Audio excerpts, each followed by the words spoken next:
Sub40, o programa de entrevistas de Ópera Mundi com Breno Altman. Boa noite a todos e a todas. Hoje é 25 de março de 2021. Começa agora mais uma edição do programa Sub40. Nosso propósito é entrevistar convidados e convidadas que representam uma nova geração de lutadores, pensadores e realizadores. Homens e mulheres de até 40 anos, às vezes um pouquinho mais, que são referências no mundo do trabalho, da cultura e do esporte, das leis, da comunicação e da atividade política. Nossa convidada de hoje é Dimitra Vulcano, drag queen, ecossocialista, produtora do canal Doutora Drag, doutora em Ciências da Saúde e professora federal. Além das perguntas que serão feitas por mim, nossos espectadores e espectadoras também poderão apresentar questões. Na medida do possível, essas serão encaminhadas à nossa convidada. Boa noite, Dimitra, e obrigado por atender nosso convite. Boa noite a todo mundo. Gostaria de agradecer pelo convite para a gente fazer essa prosa aqui hoje. Eu estou rindo aqui no backstage que você falou vulcano e e aí eu fiquei lembrando, é porque o povo faz analogia com vulcão, né? Tudo bem, pode ser uma potência, né? A drag queen, mas é de referências a Star Trek, né? Não sei se vocês conhecem o Spock e aí é daí que vem. Fã do Jornal das Estrelas.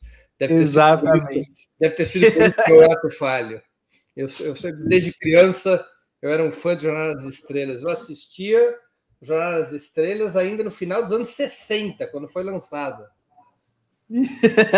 Pegou a versão do clássico mesmo, né? A versão clássica, a versão com o Leonard Nimoy e com o William Shatner. Que completou 90 anos, inclusive. 90 anos.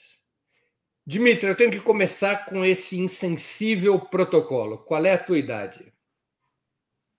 Travou aqui, desculpa. Oi, eu tenho que começar com esse insensível protocolo. Qual é a tua idade? Eu tenho 33 anos, eu fiz 33 agora, em janeiro. Enfim, aquariana, 33 anos. Como nasceu e se criou Dimitra Vulcano? E como se converteu ao marxismo? Então, né, se eu que faço a Dimitra tenho 33, a Dimitra em si, na verdade, a Dimitra tem 4 anos. Ela é mais novinha, mas ela é muito mais revolucionária do que o próprio Danilo, né? O marxismo, ele vem junto com a Dimitra, ele faz parte do processo da Dimitra mesmo. Eu tenho um podcast, né, que chama Hora Queer. Eu faço esse podcast há 5 anos e eu sempre tratei de pauta LGBT e era uma pauta que me é muito cara, mas eu sentia que eu precisava aprofundar em algumas temáticas. E, coincidentemente, eu comecei a brincar com a Dimitra e também comecei a brincar de ler Marx. Então, eu acho que os dois vieram em um momento muito oportuno. E em 2017 nasce a Dimitra e eu também comecei a ler algumas autoras, umas feministas marxistas. Eu não cheguei no marxismo pelos homens, mas cheguei pelas mulheres, como Angela Davis, Nancy Fraser, né? Comecei a ler algumas autoras marxistas, a própria Sabrina Fernandes, que lança seu livro em 2018, salvo me engano.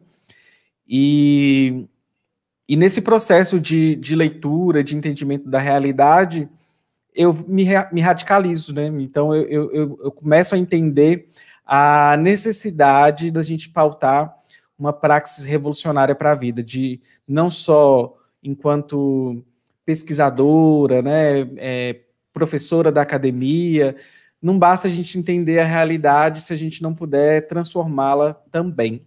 Eu vi o podcast como uma fonte de informação muito boa, mas eu sentia a necessidade de ir além dessa potência que era o podcast, de comunicar e de levar para as pessoas, mas também de me colocar em espaços, né? E comecei a militar em coletivos LGBT.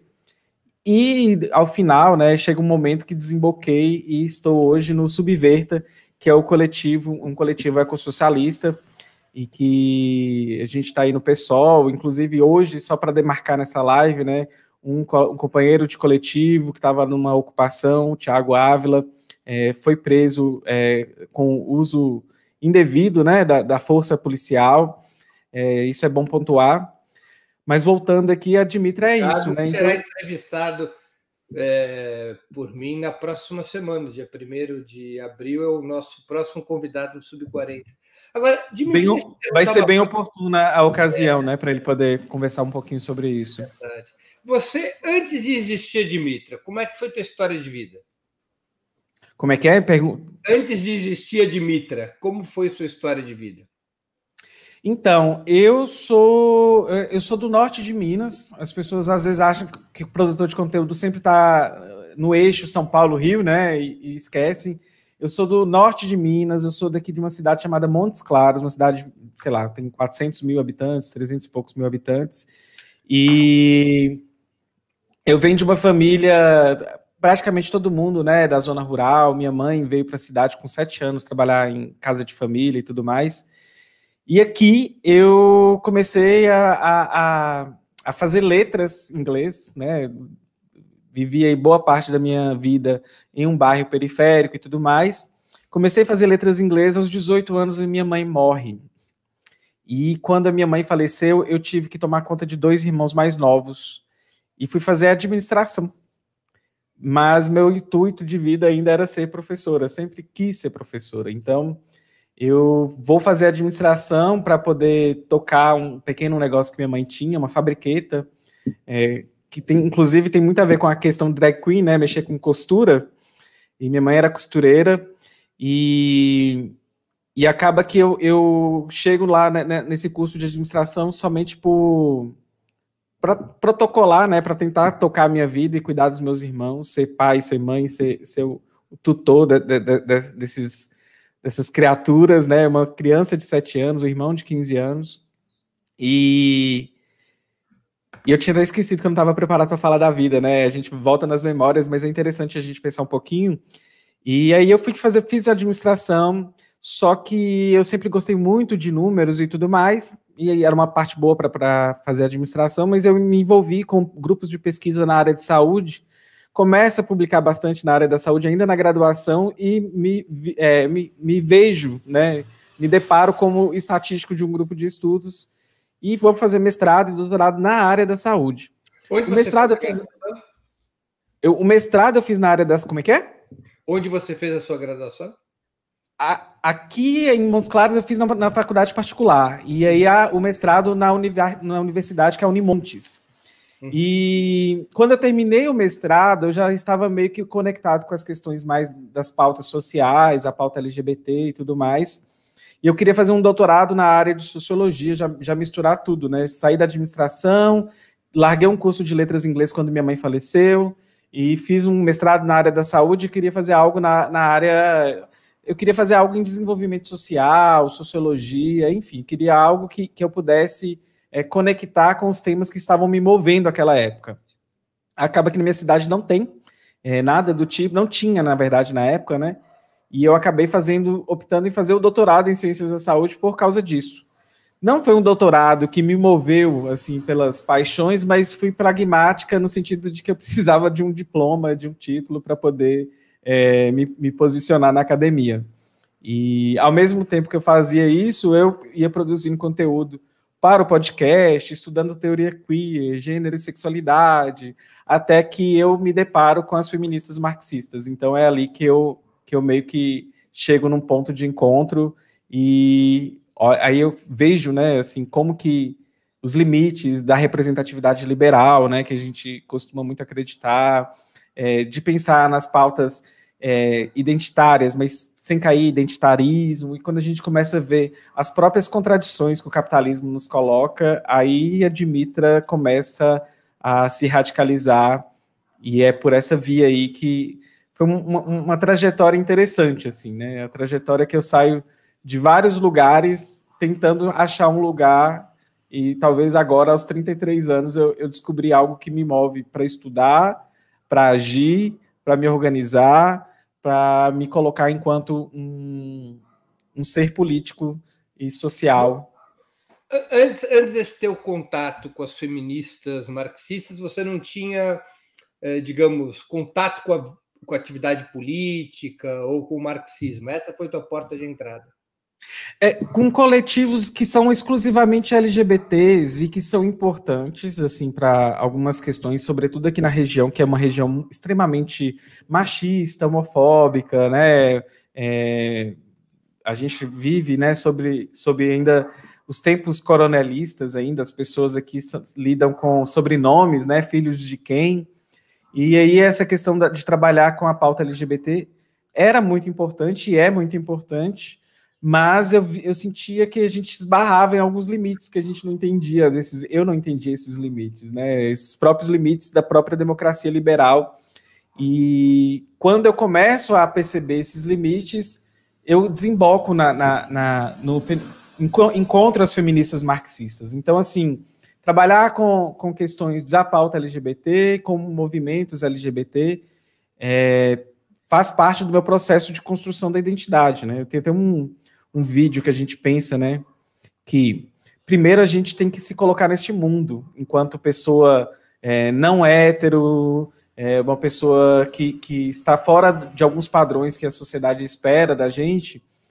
Eu tive que trilhar primeiro uma trajetória para me entender como bicha, como gay, como homem gay que eu sou, para depois eu me entender para além disso. Então, é um caminho que cada um tem uma trajetória específica, né? Uma jornada específica, mas que isso para mim foi muito interessante, porque a partir disso eu começo a despertar para outras coisas, para outras realidades. Aqui na minha cidade, até pouco tempo atrás, as pessoas serem abertamente LGBT, hoje ainda é problemático, mas muito tempo atrás, assim, né, algum tempo atrás, era mais difícil, não tinha espaço, não tinha local para as pessoas serem quem são, e cidade pequena, é muito difícil a gente lidar com essas questões. Então, isso foi muito importante para o meu processo de entendimento de quem eu sou, o que eu estou fazendo aqui. E isso é muito importante, assim, nas trajetórias de quem é LGBT, para se colocar no mundo, e esse mundo que não te entende, que não te aceita, que não te acolhe. Eu acho que uma palavra boa é essa. A gente falta acolhimento para as pessoas LGBTs. Você acredita que, digamos, com esse personagem drag queen, é possível atrair um público diferente do que os alcançados pelos formatos mais tradicionais? É isso que eu vejo na Dimitra, né? Porque eu, por exemplo, eu adoro a arte drag queen, eu acho uma coisa super fenomenal, assim, super interessante, me divirto e me aprendo todos os dias com a arte drag queen, só que eu não me via, por exemplo, trabalhando numa boate, dançando, eu não tenho essas habilidades para isso, sabe? Nem para maquiagem eu tinha, eu acho que para maquiagem eu fui aprendendo com o tempo. Hoje eu acredito que uma maquiagem é bonita, mas assim, nem sempre foi também não. Nem maquiagem, peruca, né? É um processo. Se você vê a Dimitra de, sei lá, 4 anos atrás, não tem nada a ver com a de hoje, mas tá tudo bem, faz parte do processo dela. Só que eu via a Dimitra, a potência da Dimitra era de pegar já o que eu sou, que é ser professora, e potencializar isso, levar esta voz, né, utilizar isso como uma ferramenta. Porque é engraçado, Breno, porque existem pessoas que, inclusive, são até homofóbicas, mas elas param para me ouvir. E isso não sei, uma pane no sistema hétero, cisnormativo, porque as pessoas param para poder, primeiro, entender o que está acontecendo, e quando vem, algumas acabam parando para prestar atenção e me ouvir. Isso é muito interessante, assim. E aí, quando eu comecei a perceber que existia ali um canal, né, uma ferramenta, que é a drag queen, para poder conversar com as pessoas, eu comecei a desenvolver a minha arte drag e, ao mesmo tempo, desenvolver os meus estudos, né? Eu estudo muito, eu leio muito. Como eu já sou professora, já tenho uma autonomia nos estudos, eu fiz uma trajetória como se fosse um intensivão para poder entender dos debates que estão dentro do meio do marxismo, me posicionar diante disso, tentar entender a realidade e ainda me organizar coletivamente a partir disso. Então, e a Dimitra, ela foi uma ferramenta para poder canalizar. As pessoas param, as pessoas ouvem, e isso é muito maneiro, assim, de ver as pessoas tentando entender ou parando para prestar atenção, e eu utilizo de vários mecanismos para poder conversar com as pessoas, né? No meu canal eu converso de uma maneira, em protestos, quando a gente... Né, desde 2018 a gente vem com uma série de protestos pelo país. Eu saio montada nos protestos, é lógico que eu não vou de salto, porque precisar de correr da polícia, a gente tem que estar de tênis, com mochila, mas com uma peruca confortável que não vai cair. Mas eu acho interessante porque ocupar esses espaços é muito interessante. No começo me dava muita apreensão de, por exemplo, ir num protesto, né, e sofrer algum tipo de ataque por isso. Mas acaba que o efeito tem sido o contrário, e as pessoas param para ver, param para pessoas que às vezes nem estão fazendo parte ali daquela passeata e tudo mais, param para poder tirar foto, para tentar entender. Talvez uma pessoa que vê lá um protesto, fora Bolsonaro, que me pede para parar para conversar um pouquinho, nem faria isso, e eu acho interessante a Dimitra na rua, a Dimitra no YouTube, e em cada lugar falando de uma maneira, né, com as pessoas. Você fez vira-voto, eu fiz vira-voto de Dimitra também, então... Uhum. Você é professora onde? Eu sou professora no Instituto Federal, eu trabalho numa cidade pequena, é uma cidade com 50 mil habitantes, nunca me montei na escola, mas na pandemia eu cheguei a fazer uma live para os meus alunos, sobre diversidade, sexualidade, gênero e sexualidade. Foi uma live super interessante. Os meus alunos, eles gostam, né? São fãs e tudo mais. Para além da sala de aula, eles se divertem, seguem nas redes, né? Porque eu tento usar uma linguagem diferente para cada lugar. Uma no TikTok, uma no Instagram, uma no Twitter. Chega a ser cansativo, mas acaba que a gente consegue meio que modelar a linguagem para cada rede que a gente está. E eles gostam de acompanhar, sei lá, professor, tira uma foto aqui comigo, posta nos seus stories, professor. E é muito divertido o feedback que eu tenho dos meus alunos, que é desde o ensino médio até o ensino superior. Então, a gente dá aula para o curso de administração, engenharia civil, né, os sistemas de informação, que são os 3 cursos que temos lá, e temos o ensino médio, que são os ensinos técnicos integrados. E é uma receptividade muito boa dos alunos. Eu só não tenho uma receptividade de uma parcela, né, de colegas que são bolsomínios, aí tem uns problemas políticos, que se eu não fosse Dimitra, ou sendo também, já teria um incômodo. Mas sendo Dimitra, incomoda muito mais. Mas entre os alunos ou entre os seus colegas professores, você percebe homofobia explícita? Entre alunos, eu nunca senti, inclusive entre até mesmo alunos que são, por exemplo, com um tom mais conservador, sabe? Eu não sei porquê, mas lá na cidade que eu trabalho, os alunos têm um profundo respeito pelo professor, é uma coisa, assim, muito linda de se ver. E é um respeito, assim, que quando eles têm que se posicionar criticamente, eles se posicionam, mas eu nunca vi aquele tipo de ataque que a gente costuma ter do professor da escola pública, que acontece.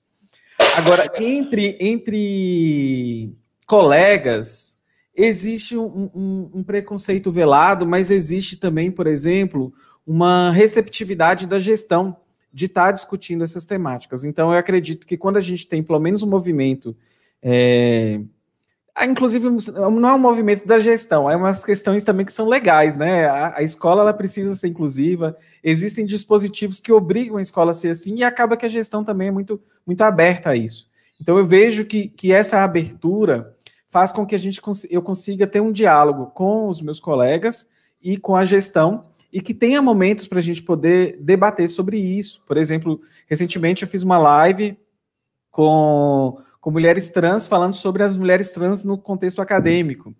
E é lógico que eu fui desmontado para as pessoas não misturarem a identidade de gênero com performance de gênero, mas eu achei super bacana porque as pessoas gostaram muito e as pessoas não entendem muito a pauta. Aqui na minha região, é uma região que essa pauta ela não é tão antenada para todo mundo, assim. Então, acaba que você tem pessoas de vários espectros, assim, que eu colocaria, pessoas que não entendem, mas que estão dispostas a entender, pessoas que não entendem, mas que estão extremamente incomodadas com aquilo e que não têm uma posição de de mudança mesmo. Por exemplo, eu ando sempre com livro, né, debaixo do braço, e sempre estou lendo alguma coisa. Eu estava lendo aquele livro da história do movimento LGBT no Brasil, e aí eu fui para a sala de aula, deixei o livro na mesa da sala dos professores, colegas homens, vendo aquilo lá, estavam fazendo piadinha, ao nível. Uhum.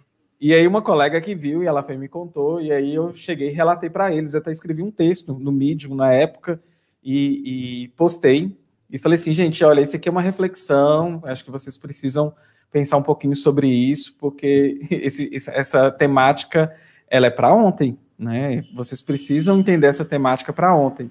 E lá na escola eu também atuo em núcleos, né? Criaram os dispositivos, por exemplo, em núcleo de ensino e pesquisa em gênero e sexualidade. E o presidente do núcleo sou eu. Então acaba que ao mesmo tempo que vai ter as pessoas que não aceitam, mas também que não revelam sua homofobia com todas as letras possíveis, mas tentam ali boicotar, né, fazer alguma coisa para poder meio que criar embates. Para mim foi muito cansativo, mas existe a maioria, que eu acho que é importante apontar, que é uma abertura positiva para poder pensar essas questões. E eu acho isso que é onde eu me foco, porque eu já me desgastei muito assim com isso. Sei lá, imagina, 2014, antes desse Brasil ser o que é hoje, da gente ter grupo de professores que era muito comum ter piada homofóbica. Teve que ter uma pessoa para poder apontar isso, né, e tentar trazer isso. Então, eu acho que, ao mesmo tempo que eu sentia que eu me silenciava dentro desses espaços, eu buscava me informar, me politizar também a partir disso, desses incômodos. E o primeiro incômodo foi a LGBTfobia. E é o que faz com que nasce o meu podcast. Eu criei o podcast numa época que eu estava muito, muito mal de saúde mental. Eu estava com depressão, com ansiedade, dentro de casa, assim, me sentindo sem mobilidade alguma, né, sem capacidade de mobilizar. E acabou que eu comecei a ouvir podcast por causa de uma ex-professora minha. E gostei tanto. Falei, olha, podia fazer isso aqui, porque tem muito homem hétero fazendo esses podcasts, então podia ter um podcast LGBT. E quando eu comecei a pensar esse podcast LGBT, eu comecei a ver todo o rolê político por trás disso. Então isso é muito, muito maravilhoso, de pegar uma coisa que desgasta e transformar isso numa potência. E eu mal sabia que essa potência ia virar Dimitra Vulcana. Dimitra, você disse num vídeo que está cansada de ser chamada de influencer. Por quê? Então, gente, olha só. Eu acho que tem uma dinâmica que a gente tem que pensar muito e se refletir quando a gente se posiciona nas redes. A gente produz conteúdo, é interessante produzir conteúdo para chegar nas pessoas. Muitas pessoas, sei lá, eu tenho grupos de estudo com pessoas lendo Marx comigo, Marx e Engels, né? Estamos lendo atualmente, por exemplo, Manifesto, o Capital 1, o Capital 2, terminamos de ler 18 de Brumário, estamos lendo a Sagrada Família. Eu sinto mais que um trabalho de formação política do que um trabalho da relação que as pessoas têm como influência com as pessoas. Então, eu produzo conteúdo e a forma que eu produzo conteúdo, a ideia central que me norteia é chegar nas pessoas. É lógico que tem uma estética que é bonita, como é que fala? Ela tem toda uma aura LGBT e tudo mais, drag queen, mas ela tem um intuito que é político. Então, esse intuito é fazer um despertar da consciência de classe para as pessoas. Então, eu utilizo isso como uma ferramenta. E o papel do influencer, muitas vezes, na internet, não necessariamente vai de encontro a um papel que a gente pensa de agitação e propaganda, por exemplo. Então, acaba que... E a gente se depara com contradições, né? Todo dia aparece no meu e-mail empresas que estão ligadas, por exemplo, com apoio à ditadura, pedindo para fazer publi. São coisas que não se encaixam com a minha praxis. Então, acaba que ser influencer, para mim, não encaixa. Eu não me sinto bem neste lugar. E é um lugar que eu já desejei estar, inclusive. Quando eu comecei a Dimitra, talvez eu teria nos meus desejos mais secretos, queria ser influencer, mas quando eu chego nesse espaço, eu falo, não, isso não é o que eu devo ser. Eu estou aqui para trabalhar com formação política, levar as pessoas com as informações de forma leve, trabalhar em diversos níveis, porque eu penso também que o meu canal é como se fosse uma grande sala de aula, que a gente tem pessoas que estão chegando agora, porque viu uma drag queen, achou interessante, tem pessoas que já têm uma formação política bem madura, inclusive, então acaba que eu tento trabalhar com diversos conteúdos de diversos níveis no meu canal.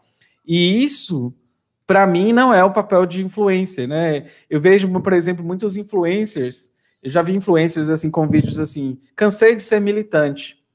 E aí eu fui entender o que era ser militante para essas pessoas. Ser militante era ela tratar de temas sensíveis, como LGBTfobia, alguma coisa assim do tipo, mas só isso. Isso era a militância.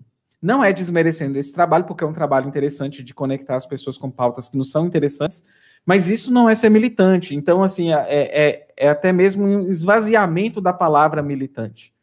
Porque a prática militante, ela demanda da gente muita energia. A gente tem que estar aqui nas redes, a gente tem que estar fazendo trabalho offline, a gente tem que estar se organizando, a gente tem que estar pensando numa questão coletiva e como a gente pode colaborar para o nosso coletivo, mas também para um projeto de sociedade maior. Então, eu acho que vai além do que é ser influencer. Acaba que nem sempre vai dar para a gente conseguir fazer tudo que um influencer faz, porque não vai de encontro ao projeto do que a gente tem de estar nas redes. É lógico que a gente precisa de fazer com que a nossa voz se amplie, mas a gente tem que... Eu acho que a forma é diferente, porque não é o mesmo objetivo final. Às vezes as pessoas estão ali para se divertir, para fazer vídeos e dar conselhos para as pessoas e tudo mais, mas o objetivo meu final não é esse. Meu objetivo é tentar chegar nas pessoas e fazer um despertar político. Por isso que eu sempre falo, se organize coletivamente. Depois eu falo assim, não estou falando da boca para fora, vou te explicar por que você deve fazer isso. Olha, está acontecendo isso na sociedade atualmente. Desperte seu olhar para isso e mostre com exemplos, sabe? Tem uma pergunta aqui de um espectador nosso, Everton Pascoal, que tem a ver com esse tema que você está abordando. O que te levou a escolher o Subverta para se organizar? E como se organizar em cidades pequenas? Quando eu comecei a conhecer o Subverta, eu achei interessante de pensar a perspectiva ecossocialista. Quando eu comecei a entender o ecossocialismo, a centralidade do ecossocialismo no Subverta, eu comecei a me interessar e a ler sobre. E quando eu me interessei e li sobre, fui fazer as reuniões para conhecer mesmo, eu falei assim, é aqui talvez que eu possa construir um projeto, né, de sociedade mais interessante. E o Subverta, ele me despertou isso, essa questão da horizontalidade, da pauta ecossocialista estar na centralidade do debate. Eu acho que isso me deu um despertar melhor para meio que canalizar os meus conhecimentos que eu já vinha construindo sobre o marxismo, mas que ainda não eram organizados coletivamente no que tange a questão marxista, porque eu já era organizado coletivamente em questões, em coletivos apenas LGBTs. E isso tem totalmente uma diferença de método de abordagem. Inclusive, a gente é marxista e marxista tem método, né? A gente tem um materialismo histórico dialético aí para a gente não só interpretar, mas para a gente também agir de acordo com as condições materiais que a realidade nos apresenta. E a cada momento nós temos grandes desafios a serem enfrentados. E uma outra coisa que mais me dá uma sensação interessante, Breno, é que quando a gente está organizado coletivamente, o Brasil, ele é um país que nos dá um sentimento de angústia e de ódio todos os dias. E um ódio que nos adoece.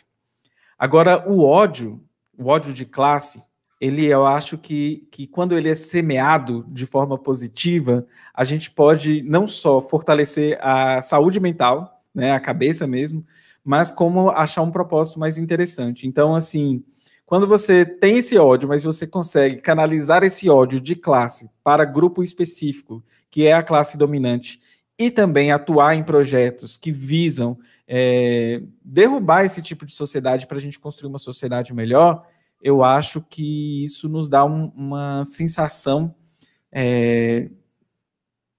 talvez de um propósito maior, e eu acho que a gente meio que se encaixa, a gente meio que consegue perceber o cenário e o que pode ser feito, o que pode ser semeado, mesmo que a gente não veja, né, um mundo melhor, mas a gente pode semear as bases para deixar coisas interessantes aí para as gerações vindouras. Eu acho que a gente tem que pensar nessas próximas gerações, porque eles terão um grande desafio, e a gente tem que ajudar a trilhar um caminho aí para eles conseguirem mais sucesso. Em outro dos seus vídeos, Dimitra, você disse que não faltava tarefa militante, o que faltava eram militantes. O que você quis dizer com isso? Nossa, Breno, tem tanta coisa para a gente fazer. Eu sinto É porque, basicamente, existe uma função ideológica no capitalismo em relação até ao próprio lazer e tempo. Porque o tempo nosso, ele é tão canalizado apenas para explorar a nossa força de trabalho que falta tempo para a gente fazer outras coisas que nos dão prazer, até mesmo em relação ao lazer mesmo. Mas também falta tempo para as pessoas se organizarem. Por exemplo, nem todo mundo que é organizado coletivamente não está organizado coletivamente porque não quer, é porque não pode, é porque não dá, é porque não sobra tempo, é porque as condições materiais dessa pessoa não favorecem que ela esteja nesses espaços. E isso faz com que quem esteja nesses espaços esteja com excesso de tarefas. E as tarefas, elas não param, elas só aumentam. Agora, o número de militantes, a gente precisa de mais militantes no país.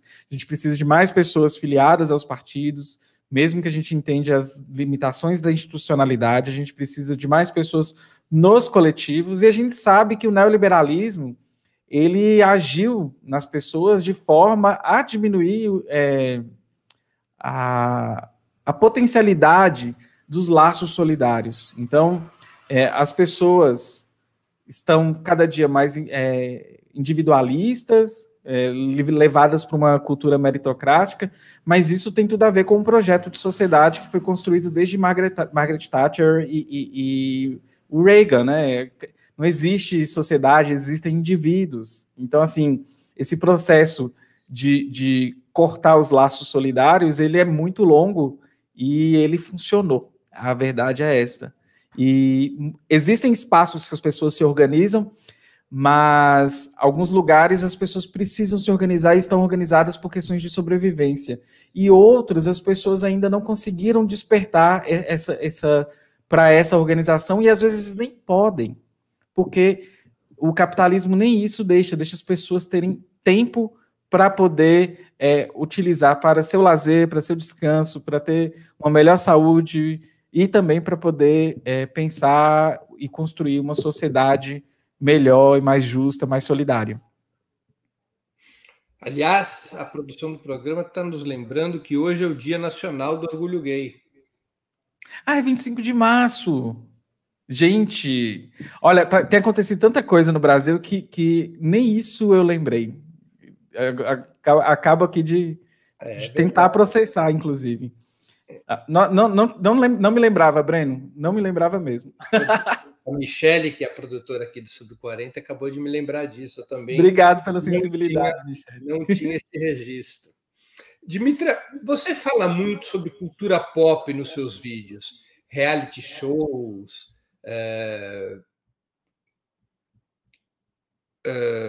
games. Por que esses temas? De que forma eles se relacionam com a tua luta, com a tua organização, com o teu esforço pedagógico?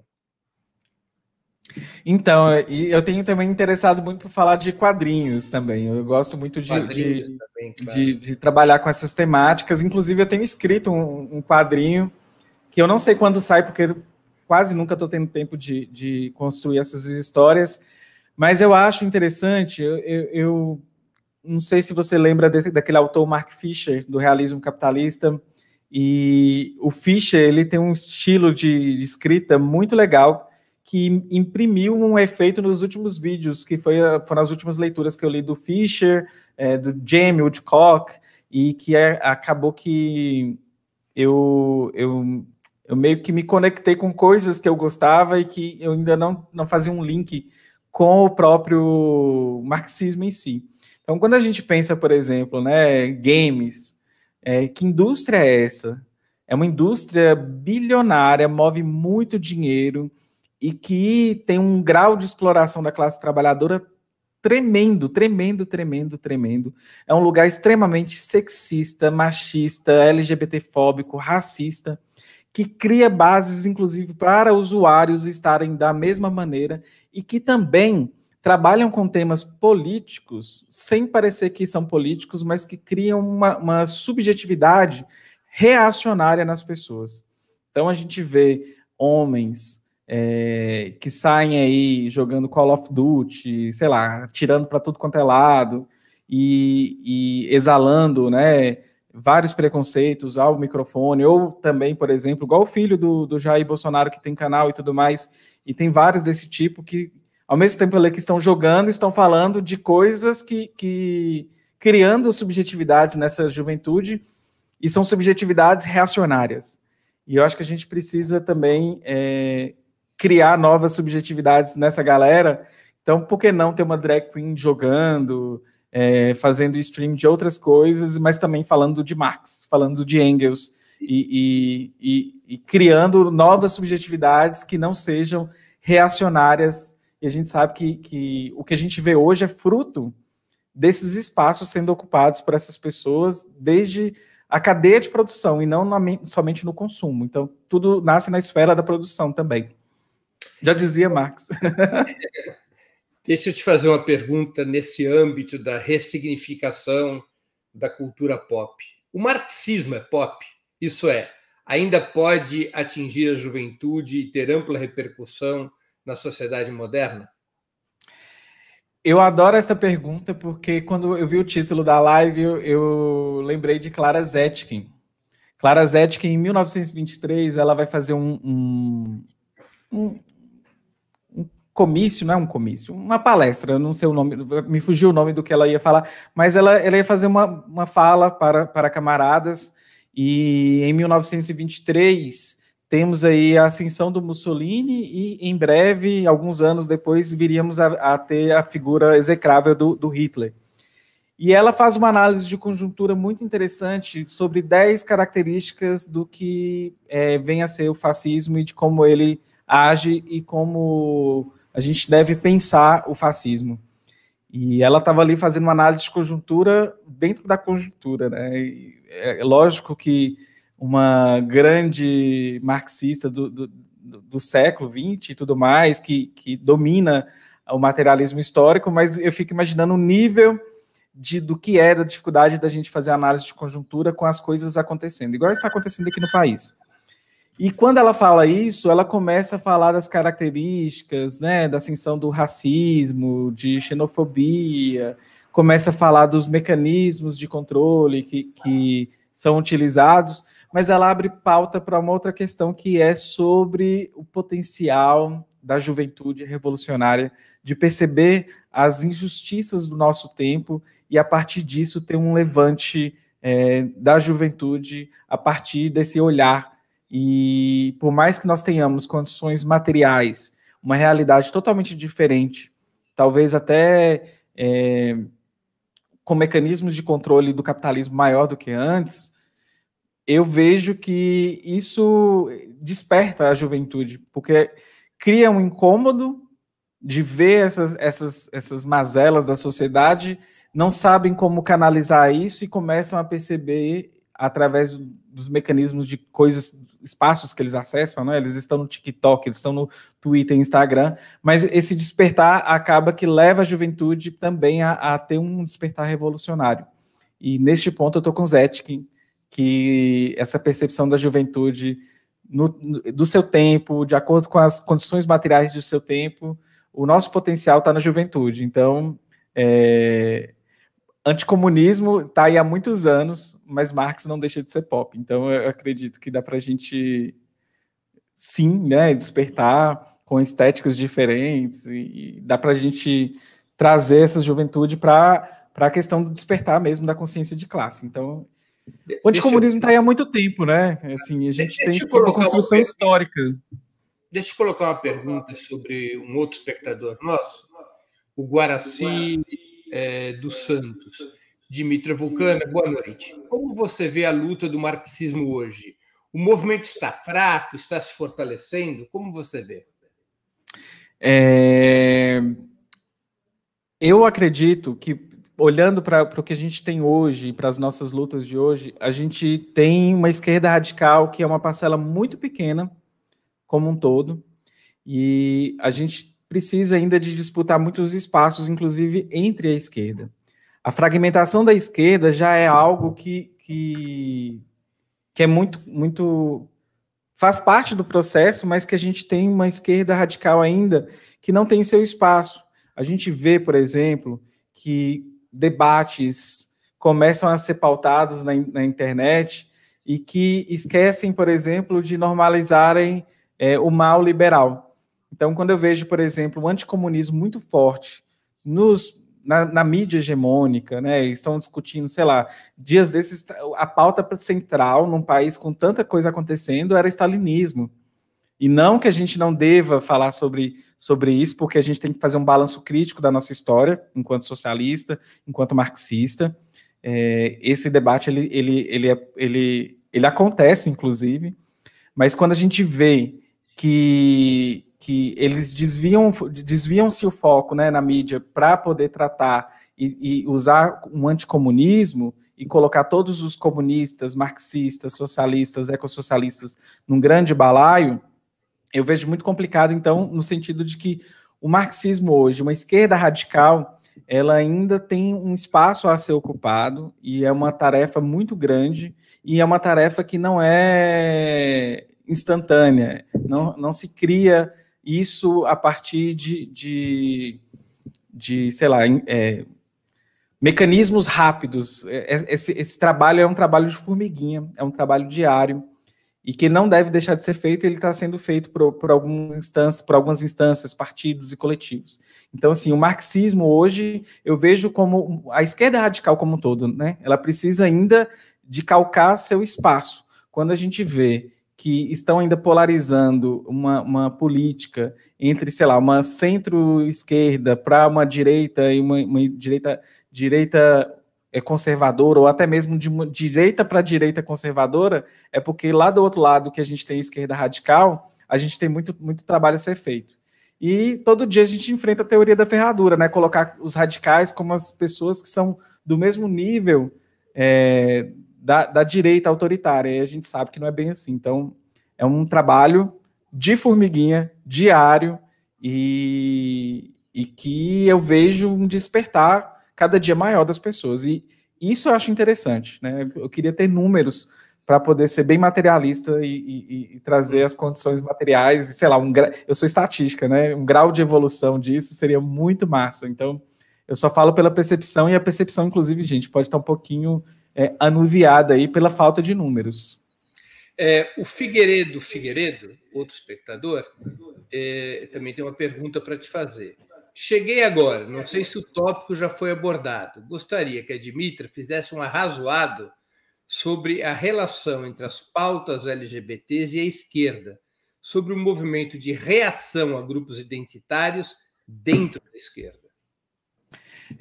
Eu acho esse tema muito assim, interessante, e ele me moveu muito boa parte de 2019, salvo me engano, no canal. A gente tem que entender que todos esses movimentos de contracultura, o movimento LGBT como um todo, que não era um movimento LGBT, era um movimento homossexual, né, nos anos 60, 70, o que a gente mais percebe é que existe um movimento histórico dentro do movimento LGBT e que existe ali numa virada do neoliberalismo, uma virada do próprio capitalismo para cooptar essas pautas. Então a gente começa a criar umas disputas internas dentro do próprio movimento LGBT, e que a própria LGBTfobia assume uma função ideológica de guiar alguns debates. Quando, por exemplo, a gente começa a perceber nos inícios dos anos 2000, 2010, por exemplo, pauta LGBT começando a ficar mais em voga, né? E começa para 2010, para 2000 e pouquinho, a gente começa a perceber que existe uma função ideológica da LGBTfobia de um distanciamento das pautas LGBTs da luta de classe. O que eu quero dizer com isso? Quando a gente começa a perceber, e aí começa a se colocar que as pautas LGBT são pautas tidas como modernas e que, sei lá, pessoas que não estão acostumadas com essas pautas são pessoas atrasadas, a gente cria um distanciamento entre a classe trabalhadora LGBT e a classe trabalhadora não LGBT, porque ao fim e ao cabo todos são classe trabalhadora. Então existe uma função ideológica na própria LGBTfobia de criar esses mecanismos de distanciar. E isso foi utilizado muito desde a virada neoliberal, que pega os movimentos que têm uma radicalidade maior e meio que trazendo essas pautas para dentro do Estado e algumas sendo instrumentalizadas, o que é interessante quando a gente vê avanço de direitos LGBTs pelo mundo afora, pelo país, pelo Brasil mesmo que a gente vê. Só que a gente vê também que cria cisões e aí a gente começa a perceber que tem um movimento LGBT que vai mais para a questão liberal e que começa a pensar e pautar direito e consumo como a mesma coisa. E a gente começa a ver fenômenos como, por exemplo, o Pink Money, por exemplo. Então, a gente vê que existe um movimento histórico de desradicalização que cria cisões entre o movimento. E aí tem um movimento LGBT para a via liberal, mas existe um movimento LGBT que consegue ainda costurar com a luta de classes. E eu acho interessante e importante o nosso papel enquanto LGBTI marxista é justamente fazer essa costura, né, de trazer esses debates para dentro das nossas organizações e para fora das nossas organizações. Então, acaba que existe uma cisão, e quando a gente cai no identitarismo é muito fácil. Por exemplo, a Dimitra de 2015 dificilmente iria querer ser marxista e tudo mais, porque estava tão imbuída de anticomunismo, mas também com aquela ideia de que é um movimento de homens brancos, cisgêneros, que não é um espaço para uma bicha estar no meio desse tanto de homem sisudo, marxista. E talvez, assim, inclusive, seja por isso que eu cheguei pelas feministas marxistas. Talvez seja uma grande pista aí que existe uma construção, uma luta, inclusive é uma luta que eu acho que é feminina, um papel central das mulheres radicais que estão construindo os espaços e disputando mesmo, falando sobre sexismo, machismo, e isso eu acho que cria um ambiente acolhedor. Me lembra muito aquele livro da Nancy Fraser, da Titi e para me fugir o nome da outra autora, mas do feminismo para os 99%. É um feminismo marxista para as LGBTs, para as pessoas que têm algum tipo de deficiência, para as pessoas de todo o mundo mesmo. Então, assim, acaba que aquele manifesto ele é muito lindo e eu acho que ele é acolhedor.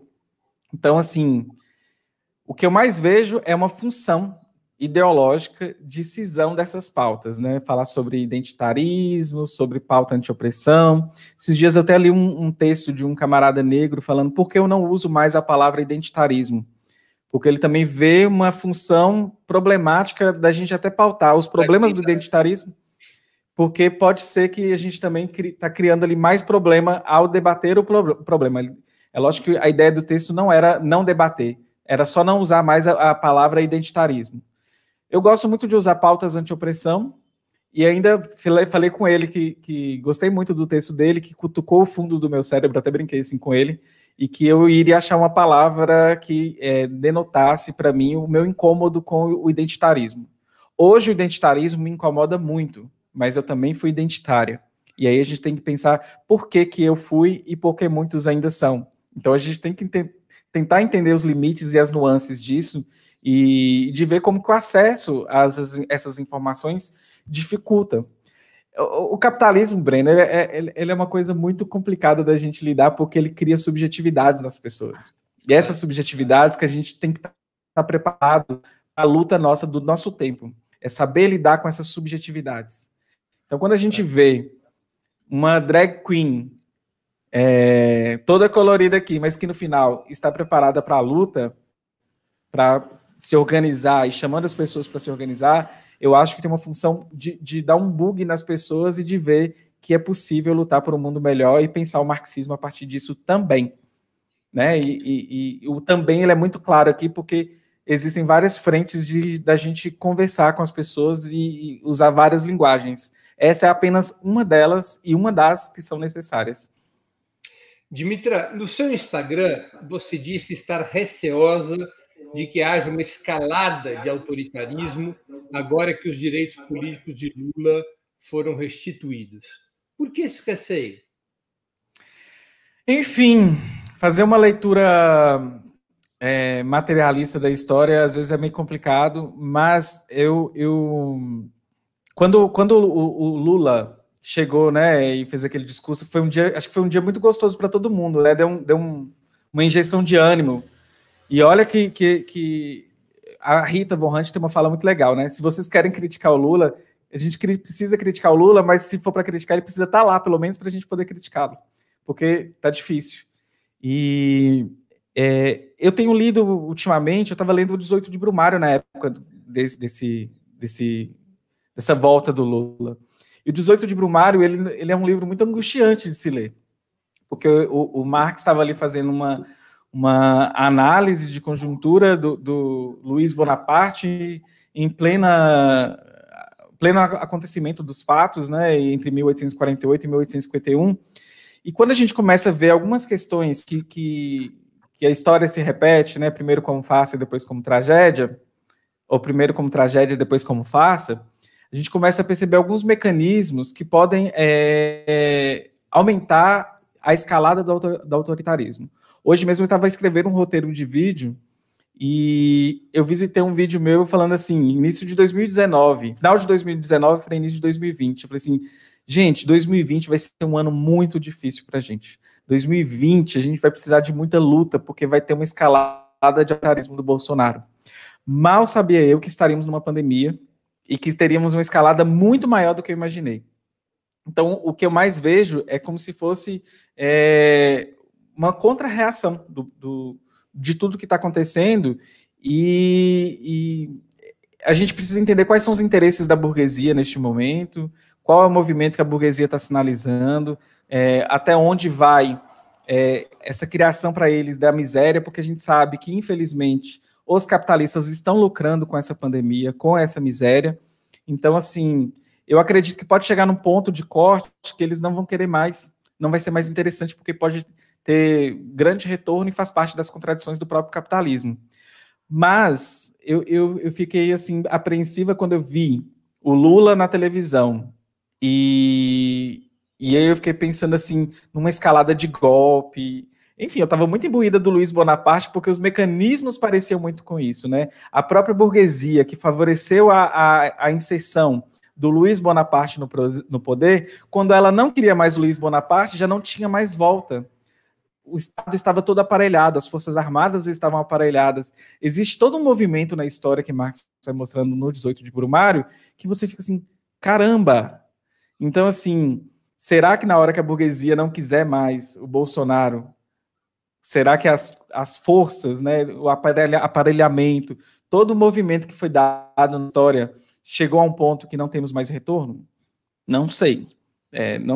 Não ouso fazer essa análise de conjuntura tão rápida, mas ouso a trazer os questionamentos e os receios da gente ter algo que pode escalonar para questões que a gente não dê conta mais de lidar, nem a própria burguesia, que traiu o proletariado, né, e que favoreceu todo o espaço para Bolsonaro estar onde está. Então, quando eu vejo Lula lá no...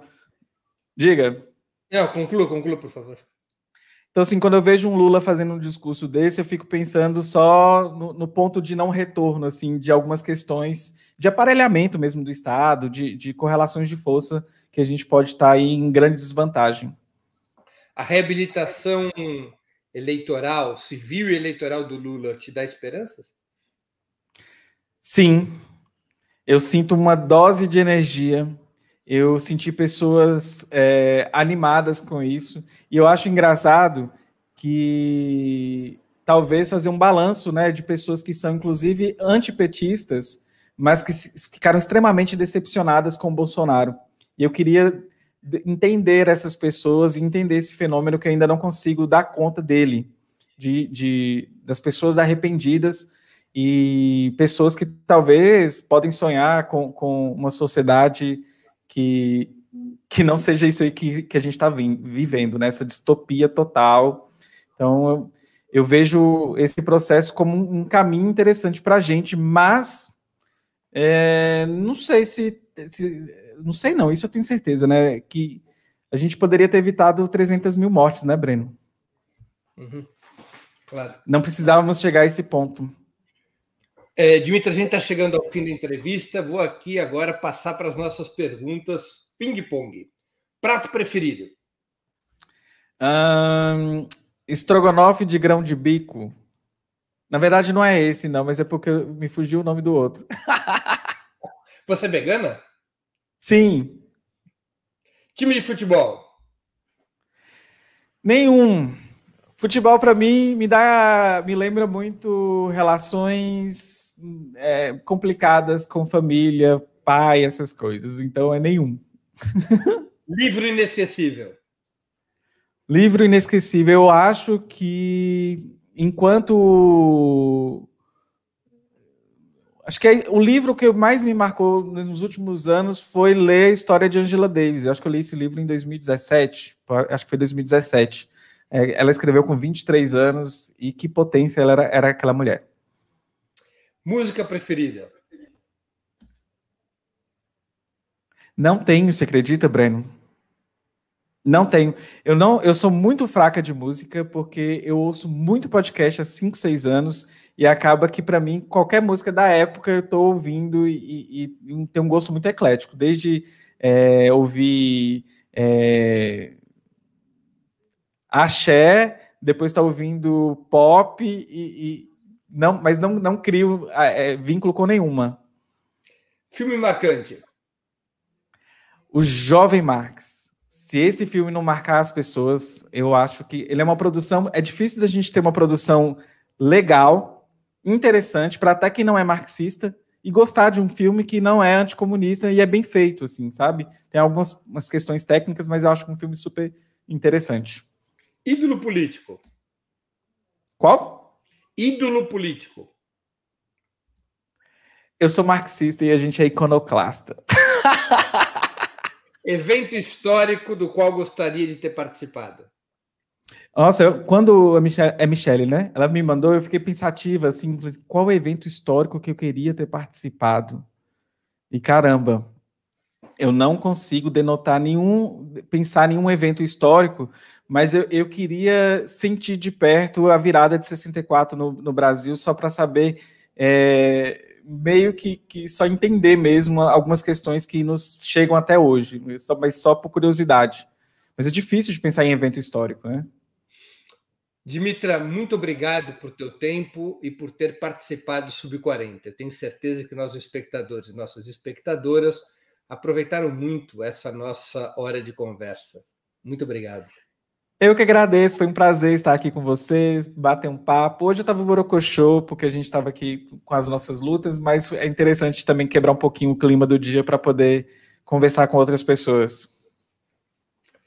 Chega ao final mais uma edição do programa Sub-40. Hoje nossa convidada foi Dimitra Vulcana. Queria agradecer a audiência, especialmente a todos que enviaram perguntas, pedindo desculpas por aquelas que não puderam ser lidas. Mais especialmente ainda, minha gratidão aos que contribuíram com Super Chat ou Super Sticker e aos que se tornaram membros pagantes do canal de Ópera Mundi no YouTube. A próxima edição do programa Sub-40 será no dia 1º de abril, quinta-feira, às 20 horas. O convidado será o youtuber e ativista socioambiental Tiago Ávila. Até lá e um grande abraço.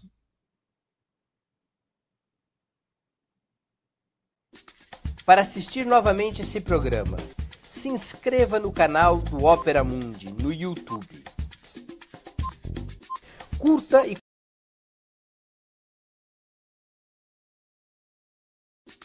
Para assistir novamente esse programa, se inscreva no canal do Ópera Mundi no YouTube. Curta e compartilhe nossos vídeos. Deixe seus comentários. O jornalismo de Ópera Mundi é mantido com o seu apoio.